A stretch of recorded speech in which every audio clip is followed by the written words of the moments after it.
क्या जस्टिस चंद्रचूड़ के दौर में सुप्रीम कोर्ट अपनी जमी को पहचानने लगा है? सुप्रीम कोर्ट ने मोदी सरकार को दिया बड़ा झटका। मोदी के चहेते ईडी डायरेक्टर संजय मिश्रा हटाए जाएंगे। सुप्रीम कोर्ट ने उन्हें 15 दिन के अंदर घर भेजने को कहा है। जैसे जैसे चुनाव नजदीक आ रहा है, वैसे वैसे मोदी जी की मुसीबतें खड़ी नजर आती दिख रही है। जस्टिस चंद्रचूड़ और उनके साथी एक के बाद एक जबरदस्त फैसला दे रहे हैं। यह 440 वोल्ट का झटका है। ईडी के डायरेक्टर संजय मिश्रा, जिन्हें मोदी के आंखों का तारा कहा जाता था, उन्हें छुट्टी कर दी। आगे देखें पूरी तफ्तीश। क्या राष्ट्रवाद संविधान के ऊपर हो गया है? क्या सरकार के लिए देश हित मायने नहीं रखता है? इन सवालों के जवाब के लिए बिहार न्यूज चैनल को लाइक और सब्सक्राइब कर ले। आगे देखें राजनीतिक परिस्थितियां क्या है। पार्लियामेंट के अंदर हंगामा मचे और कदम से कदम मिलाकर तमाम सांसद राष्ट्रपति तक मार्च करें या फिर सुप्रीम कोर्ट तक जाकर अर्जी दाखिल करें। यह सब सारी परिस्थिति देश ने इसी दौर में देखी है।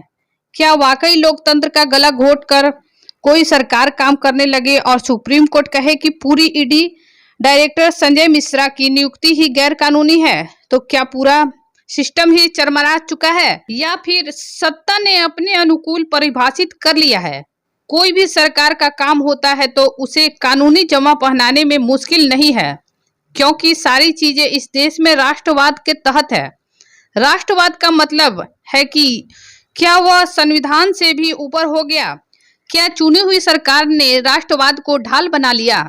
अंदरूनी तौर पर गैर कानूनी काम कर रही हो तो फिर एंटी नेशनल कौन हुआ जिसने सवाल पूछा? नेशनल सिक्योरिटी पर आखिर खतरा कौन है? जो अवैध नियुक्ति कर रहा है या फिर जो सवाल पूछ रहा है? यह भी सरकार को बताना होगा कि यह जनहित में कैसे है। ऐसी राजनीतिक परिस्थिति देश के अंदर कभी नहीं हुई। सारे फैसले सरकार हित को लेकर किया जाना कहां तक उचित है, जबकि सरकार का काम है कोई भी फैसले देश हित को लेकर करे। सुप्रीम कोर्ट ने कहा कि ईडी के डायरेक्टर संजय मिश्रा की नियुक्ति ही गैर कानूनी है। तो क्या यह माना जाए कि सरकार के भीतर कानून के जानकार नहीं है? जब जानते थे कि इस तरह के नियम और कायदे है ही नहीं तो आपने नियुक्त कैसे कर लिया? ईडी के डायरेक्टर को तीसरी बार सेवा विस्तार को अवैध बता दिया। इन्हें लगातार तीसरी बार 1 साल का सेवा विस्तार दिया था। सुप्रीम कोर्ट ने 31 जुलाई तक नया डायरेक्टर की प्रक्रिया पूरी करने को कहा है। सुप्रीम कोर्ट ने पिछली सुनवाई में तीखी टिप्पणी करते हुए कहा था कि उनके पास और कोई काबिल अफसर नहीं है। बताते चले कि जिसके चलते मोदी सरकार को बेशुमार ताकत थी, संजय मिश्रा ने आतंक मचा रखा था, जिसे सुप्रीम कोर्ट ने खारिज कर दिया है। यह वही संजय मिश्रा है जब 2014 से पहले सरकार हुआ करती थी। इनके बारे में मशहूर थे। वे उस वक्त के वित्त मंत्री चिदम्बरम के बेहद करीबी थे, यानी नौकरशाहों के उन जमातों में शामिल थे जो थाली के बैगन कहे जाते थे, जिसकी सत्ता उसी के हिसाब से मुड़ जाया करते हैं। चिदम्बरम से किसी बात को लेकर इनकी तू मैं हो गई थी। जैसे ही सत्ता बदली, इनका वार शुरू हो गया। तो फिर इसका परिणाम तो आप जानते ही हैं। मोदी सरकार ने लगातार इस्तेमाल किया अपने विपक्ष को बर्बाद करने के लिए। जैसे ही चुनाव नजदीक आती थी, ईडी और इनकम टैक्स सक्रिय हो जाती थी। मोदी अपनी रैलियों में यह कहने से चूकते नहीं थे कि सारे चोर एक हो चले हैं, जो गठबंधन बनाने की दिशा में है। जनता को भी अच्छा लगा, वाकई सरकार ईमानदारी के राह पर है। पोल पट्टी तब खुली जब करप्ट एक दिन नाम लिया गया और सरकार बनाने को लेकर उन्हें सरकार में शामिल कर लिया गया।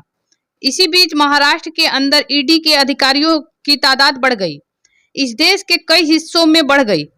इस दौर में मनीष सिसोदिया, फारूक अब्दुल्ला, लालू यादव, तेजस्वी यादव, कैप्टन अमरेंद्र सिंह, नवाब मलिक, अनिल देशमुख, सत्येंद्र जैन जैसे 125 लोगों का नाम है। इनमें से 122 लोग कहीं विधायक, कोई विधान परिषद सदस्य, कोई राज्यसभा सदस्य, कोई मंत्री, कोई पूर्व मंत्री, तो कोई पूर्व मुख्यमंत्री है। इतना ही नहीं, विपक्ष, पत्रकारों, एजेंसी, एक्टिविस्ट, आलोचकों आदि को परेशान किया जाता था।